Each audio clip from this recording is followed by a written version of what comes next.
And welcome back, everyone, to the start of the final on the first three My Hero What Ifs. What if Deku was the son of the main man, the last Zarnian? Well, full-blood Zarnian anyway. Lobo! And by the way, you like my little, you like my thumbnail I made? I kind of like this. I had to pick an image of a Midoriya, A, that wasn't like just fan-made. But B was that I could work in the Lobo design with. I really don't think I did that bad a job, quite honestly, because it's shaded differently. I had to get the coloring a little different. But it's the suggestion comes from Kakarot Bardock's son, who again asked the question.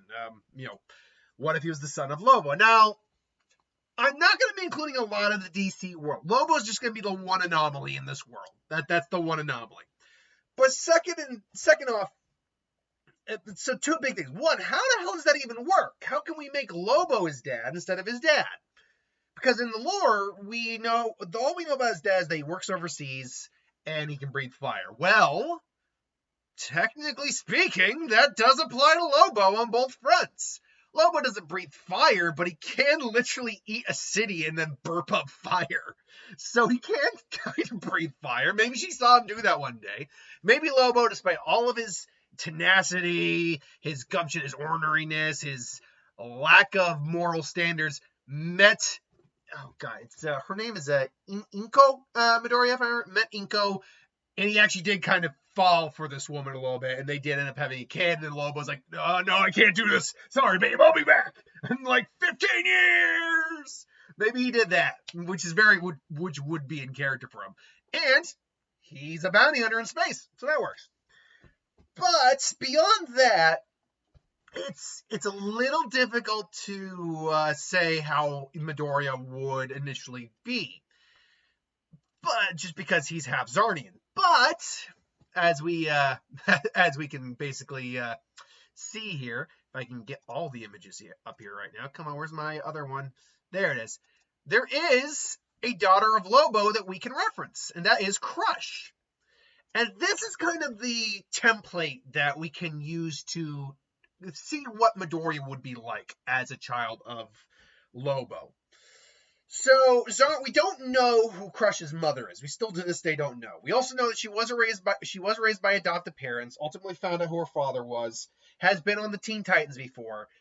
And while she's nowhere near as, say, morally gray as he, and I wouldn't say morally gray, like Lobo is morally nothing. He is moral to his own standards. She's not... What's the best way to put Lobo? Lobo is not pure evil or anything like that. He's not. He's certainly not pure good either. Lobo truly exists as that real anti-hero, gray, probably leaning towards evil. He does do good things, but it's usually just for the highest bidder, or if it suits his needs. That's not to say there aren't people he doesn't care about. There are the occasional. He does have friends and all that occasionally. He also has a weird fascination with dolphins, so he loves dolphins. I actually don't know what Lobo's relationship with Crush is, if they've ever actually met or not. But he's not completely devoid of positive characteristics. Crush is a lesser version of her dad. She certainly has a lot more good in her than her dad does, but she's still someone who has a solid malicious streak, loves like scaring kids, and is kind of apathetic towards death. Like when who died? When a character died, I was reading her bio. She was kind of like didn't quite understand why people were mourning as much or as long as they were. So she's a little apathetic to that. But she does have a girlfriend in the comics. She clearly has people she cares for more than, say, Lobo does. So she's more, because she's half human, that Zarnian DNA, particularly Lobo's Zarnian DNA, doesn't really hit as hard. And so this is something we can kind of look at with Midoriya's personality. Now, this is also probably going to be one of those what ifs, unlike the previous two where he got one for all, where he doesn't get one for all. He's not going to get one for all here, because another thing about Crush we can look at is what Midoriya would basically have going for him power-wise. We know Zarnians are just kind of naturally intelligent. Lobo himself is a genius, and Crush is also highly intelligent, so Midoriya's natural intelligence would be heightened. Enhanced durability, where he could probably take heavy arms fire with little issue, even low-level explosions. Crush herself is nowhere near as strong as her dad. Like, she's nowhere near as strong. She's not strong enough to trade blows with Superman like Lobo is. But she is capable of literally, like, hoisting grown men over her head, no problem. Lifting and capture 2 people on it. She's capable of literally pounding the ground and causing shock waves. She is, at best, strength-wise, probably like a low-level building. But that's still immensely powerful, especially for a My Hero world. If we were to compare Midoriya strength-wise to, or Crush in this case, strength-wise to someone in the My Hero world, he's probably the equivalent of, say, a maxed out Sugar Rush. I believe that's the, I can't remember his name, but the other Class A guy who eats sugar and gets strong. So he's probably comparable to someone like that at max power. But the difference is, this is just his natural level of strength. And as anyone, who works out, he could theoretically get stronger. He would, however, have the insane regeneration of a Zarnian. Like, maybe, again, not quite as good as Lobo's, but if he, like, say, loses an arm, well, I would say he probably can regrow the arm. The arm will not regrow him. Because that is something that would actually happen with Lobo, is that he can actually regrow himself from a drop of blood. It's kind of insane. His regeneration factor is, like, nuts. But, yeah, like, and I'm not saying it'd be instantaneous. It'd probably take, like, a couple of minutes for him to, like, regrow a limb or something like that. So his healing factor could theoretically get taxed. Also, Lobo literally can regrow from, like, being atomized, pretty much. His soul can survive on because he's banned from the afterlife, possess something, and regrow from that. Midoriya wouldn't be able to do that. I would say he would still be vulnerable to, say, having his heart completely destroyed, his brain completely destroyed. But if he, let's just say, gets a chunk blasted out of his head, he should be able to regenerate from that relatively quick. If his heart is damaged, but not, like, blown out completely, he should be able to heal from that. And, standard fare of enhanced speed, enhanced jumping, all that. But Midoriya's personality is what we're really going to have to focus on here, because I'm going to look at him kind of like a, what's the best way to put it? Kind of like a softer version of Crush, because his mom, Inko's very sweet and kind, and Midoriya's never probably questioned much about his dad, really. She's probably told him about the Lobo a little bit, but nothing that stuck. So Midoriya's kind of grown up without a dad here. He is almost certainly a troublemaker. He's also got a lot more confidence and bravado in this version than he does in the original version. He is not backing down from when Bakugo tries to get in his face. He is more than willing to throw down with Bakugo here. And even though Explosion Quirk is very powerful and could definitely hurt Midoriya and maybe even beat him in a fight, in a straight fist fight, he would beat Bakugo's ass. And that's actually probably happened a couple times. Him and Bakugo probably, and unlike in the original, I know I'm kind of like, and unlike this, and unlike it, but still, and unlike in the original, Bakugo probably sees Midoriya as more of a threat he sees him as a threat in a different way than he did in the original. He always hated Midoriya because he just assumed Midoriya thought he was better than him despite not having a quirk. And that superiority complex was just carried through all the way to his adolescence and his teens. But here, Midoriya, I think the easy explanation for Midoriya is he's got a heteromorphic quirk. I've still never understood quite what the explanation of a heteromorphic quirk is, because we know kids usually awaken a quirk around 4-ish years old. But we also know the glowing baby was if not the first quirk user. So, and if it was born glowing, that would mean someone with a heteromorphic quirk is probably actually born with it. They look different upon birth. So you don't just morph like that when you turn old enough. No, I think you're probably born with a heteromorphic quirk. And so Midoriya was born with it. And they just assumed this is his quirk, not knowing that he's actually part alien. Midoriya is also probably, like I said, he's a bit of a troublemaker, Rascalon. He's also got a bit of an attitude on him. But similar to Crush, and I think even more so here, he is basically that.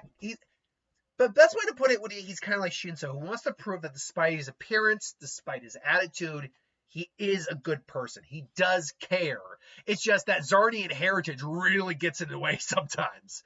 But he wants to be a hero to prove that he can be a benefit and to help people. Because he's ultimately, that's what it is. He cares. It's just that damn Lobo blood is just flowing through him. And so, yeah, back to what I was saying. Him and Bakugo have probably traded hands before in the past. Like, they started out as friends, but as Bakugo started to get more and more full of himself, Midoriya wasn't having it. And at one point, they probably just kind of squared off, and Midoriya probably beat his ass. And Bakugo never forgot that shit. And so they really kind of now kept like a distance from each other. And because of just his attitude, because he looks all mean and menacing and kind of punky, Midoriya, I think words here. Midoriya, you know, it's people kind of give Midoriya their birth or his birth. Well, I guess birth is a term user. Give some birth to Midoriya. They give him some space, which unfortunately is unfortunate for Midoriya because he does want friends, and he does probably have like some people he's chummy with, but him and Bakugo have not seen eye to eye for a long time, and so he's kind of just plays pranks, but still gets good grades. He's very intelligent. Probably gets the principal called in him called the principal's office a couple times, and he's just like, yeah, whatever. It's like, and then Inko's like, Mom. It's like the one person's like, and Inko's like, come here. And finally, at one point, Midoriya's probably sitting like on the roof of his house, and he's like, it's maybe the year before where we meet him in the series where they're about to like graduate. And Inko finally is like, oh, so is it, Mom? You can't be up here. Come on, you know it's dangerous. And I'll have you know, young man, that I was doing things much. Had a wild streak when I was a kid. I'm not afraid to touch things. It's like, really? No, then take a look over. It's like, nope, not gonna do that. So it has a bit of a laugh. It's like, Midoriya, honey, what's going on? Ever since you Bakugo and you had that fight all those years ago, you've just been going. I feel like you're going down the wrong path. And Midoriya's like, you too, Mom. It's like, oh, come on. It's like, don't you roll your eyes at me. I don't know what it is, Mom. I know I shouldn't be doing these things. But part of me just needs to let out all this frustration and, this urge to just do, whatever I want. So I do the pranks, I try not to fight, but, every once in a while, he's probably even protect kids from bullies in the past too. That'd be another thing where that good heart part of Midoriya really shines through. And so they're kind of just looking on. It's like, I know. It's like, and she just looks on. It's like, you really have so much of your father in you. And I don't just mean physically. It's like, yeah, you always mention that, but you barely ever told me anything about it. You told me that he just came about one day and you two got it on. And Midoriya's probably a little vulgar too. It's like, oh, Midoriya's like, well, why? I mean, I had to get here somehow. It's like, your father said he was, you want to, I don't know, I can't tell you much. I honestly can't tell you much about your father. I've told you just about everything. All I know is that he said he came from the stars. It's like, you mean he's an alien? It's like, well, I don't know, maybe. I never met anyone like him. Even in our society, it was completely different. I once saw him eat an entire, like, maybe he, like, ate a car. Maybe he fought a villain one day, beat their ass. And, like, a car got smashed on him. He's like,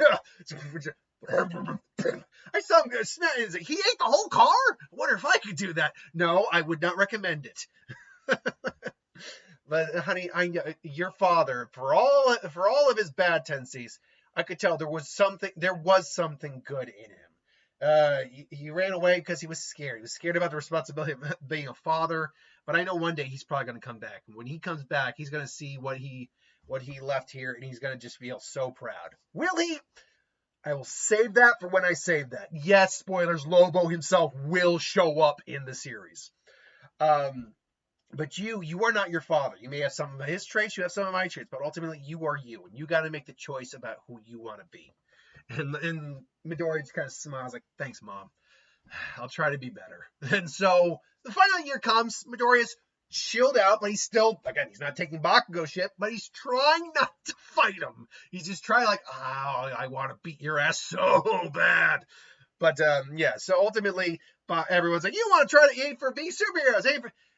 it's like Bakugo's like, it says I'm gonna be in UA, and then Midoriya, you're also aiming for UA, right? It's like, unlike before in the original, Midoriya is just like, yeah. But he's like, yep, I want to try to make something myself. Well, good luck to you, kid. You and Bakugo are probably the strongest of this year's crop, to be honest. So who knows? Best of luck to you. Of course, your grades are good, but I mean, your record's a little shaky. Yeah, don't remind me. I've been trying to be good. I've been trying to be good.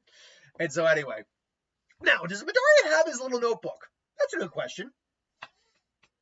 Yes, I still think he would have the notebook. I think the notebook is somewhat of a trait of Midoriya throughout almost all of these series. Even though he did it mostly because as a quirkless human being, he needed to figure out everything about these heroes in case he ever had to like fight a villain or something. Here, I think it's just a kind of like, yeah, he's still super smart. So yeah, I'm going to figure out, who I need to, or how to beat someone. He gets confronted though by Bakugo saying, you, and like, no, what did he call him? Did he call him loser? Dweeb?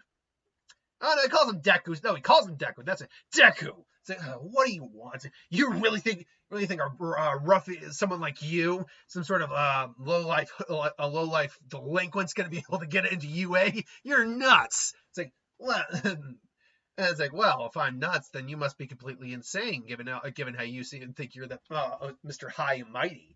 I am better than everyone, no matter how strong they are. Remind me again, how many times have I kicked your ass already since we've known each other? To which I was like, it's like you want to go. This isn't like, and I think the last time they maybe had a fight was maybe like when they were 10. This is like 5 years later, so they're now very much adolescents. They're adults, well, teenage. You know what I mean. And so, yeah. By the way, this is also a series I can already tell is going to go on longer because I'm already adding a bunch of new kind of tropes of Midoriya and all that. So unlike with the last two, which was only like 5 to 6 episodes, this one might go all the way to 10. We'll see what happens because we've barely gotten to like the first episode right now. Anyway, so Bakugo's like, you want to find out? And Midoriya's like, I probably. Nah, it's like, no thanks. I promised my mom I'm gonna try to be behave a little more. But, and they just kind of smiles at it, if you happen to meet in some sort of competition in the UA, no matter what it is, I'm more than willing to throw down with you again, Bakugo. It's like, yeah, you. It's like, come on, Bakugo, he's not worth it, man. It's like, Midoriya's just kind of looking at it. I was like, all right, bye-bye now. like seriously, this is definitely someone, this Midoriya is definitely someone who does not give an F by most days. Cares what his mom thinks, absolutely. And probably does idolize All Might. Like, he does see All Might as a true beacon of hope and like the hero he would love to aspire to be. But anyway, they're walking along, they're doing their thing. The sludge monster escapes. Midoriya's walking through, just minding his own business, honestly. Just, Bakugo's such an ass. And then all of a sudden he hears I got you, and then all of a sudden, and he gets caught. Now, is Midoriya capable of getting out of the sludge monster here? That sludge monster, despite how easily the sludge monster like got beat by All Might, remember that's All Might. Even a weak All Might is stronger than is like the 90% of the heroes that exist. That sludge monster actually, when you really break it down, was kind of no joke in terms of like a villain. I don't know what the class is. That's a good question. I don't think we've ever known. The only ranking we've ever had for My Hero is the top 10 pro heroes. But that's not even in terms of power. That's just in terms of the hero ranking, like between their quirk, how good they are, how strong it is, and like their record, what they're capable of doing for the communities. But I don't think we've actually ever heard of like a power tier rating. We get it in Naruto because we get like Jonins, Chunins, Kages, S class. You get your Fs through As, or E's through A's. You get it. There's even a power class system in Bleach, Captain, Lieutenant, even Above Captain. We know for a fact there's a system in One Punch Man. I don't know if there's a system in Black Clover. I don't know about that. And there's kind of a system in One Piece, but not really. And certainly there's definitely power rankings in like Dragon. But yeah, My Hero, I don't think ever gave us kind of like a threat scale level. So I would say if we're using like the letter system, like someone like One for All, or say All for One is like let's just say a double, like the highest level and like full power Shigaraki, like the highest tier you can get like triple S or double S or whatever. And All Might at its peak is also somewhere in that range. Weak All Might is probably still more just like a standard S level hero. The sludge monster is at minimum probably a B level villain, which means he's a very high ranking because he had like no physical form, physical damage didn't do or anything. He could actually control individuals, possess them. It took someone like All Might who literally used the shockwave to blow him apart, or someone with a water. He didn't need the right quirk to do it. So yeah, he's at least the B tier for using that kind of scaling. Anyway, could Midoriya break out of there? Well, seeing as I said, he's probably equivalent of, and again, I think his hero name is Sugar Rush. Full power Sugar Rush just normally, and he can get stronger. Yes, actually, I think he could. It wouldn't be easy, but he could do it. So when he grabs Midoriya, he's like, oh, what the hell? So just go to sleep now, kid. It's like, it's like, what the? It just kind of smashes him against the wall. No, you, what the hell? It's like, oh, you're stronger than you look. Oh, God, what are you made of? It's like, oh, you want to? It's like, I'm sorry, I need a body. You're the only one available. Right? He's just trying to come at Midoriya. Now, Midoriya cannot create shockwaves. That's just something he can't do. But he's fast enough to like avoid him. He's like, I can't get a good hit on this guy. Crap. All right. Well, what are we gonna do? Don't worry, says it. Huh? I got him. Smash! It just blows up the sludge monster villain. It's like, oh, and maybe Midoriya gets hit by the shotgun. What the heck is it? Holy crap! You're All Might. That it? Yeah, I am All Might indeed. No, take care, good Simpson. No, here's what he signed my book. Oh my God. Now, and say, wait, before you go, I just want to tell you, I'm a huge, I probably might be one of your biggest fans, and I want you to know, I just want to ask you something really quick. Just, can someone be a hero even if their past is a little, past a little troublesome? Troubled past. What do you mean? And he explains like kind of how much typical. Seems you've been a bit of a troublemaker in your youth, haven't you? It's like, well, yeah. I think that's part of my dad's. I'm trying to do better by Mom, but I want to help people. I want to be able to help. I just don't know how to. Yeah, a true hero is not measured by their act. True hero is not measured by their past, but what they do in the here and now. My young Midoriya. He probably tells him his name, young Midoriya. The only way you'll be able to truly find out is if you can become a hero, is if you try to do it yourself. Is if you try. So let me rephrase that sentence. You will never know if you can become a hero until you make that effort. And even everyone has dark moments in the past. Even I have not completed my troubles. But it's not what we cannot define ourselves by what came before us, but what we do now, what comes after us. Do that, and even anyone can be a hero, including you, my son. Sons, even his first time in a while, he's kind of crying. You're awesome. And so now take care. And because of this, the sludge villain doesn't get away. All Might Bakugo doesn't get attacked. He doesn't have the whole thank you Midoriya for helping me thing, even though he did it in his own way. And All Might ends up giving One for All to Mirio, because that was his initial plan. He was on his way to go give his quirk to Mirio. And Mirio's probably going to be freaking hexed at that point. Like, do you want to talk about someone who is powerful? Holy crap. Like that quirk alone, without One for All. And even without his quirk, he was still physically pumped enough to like just go toe-to-toe with Overhaul for a little bit, dishing out hard punches. Like the dude was built, and like wouldn't you combine that quirk with his quirk and then now give him One for All? Holy crap.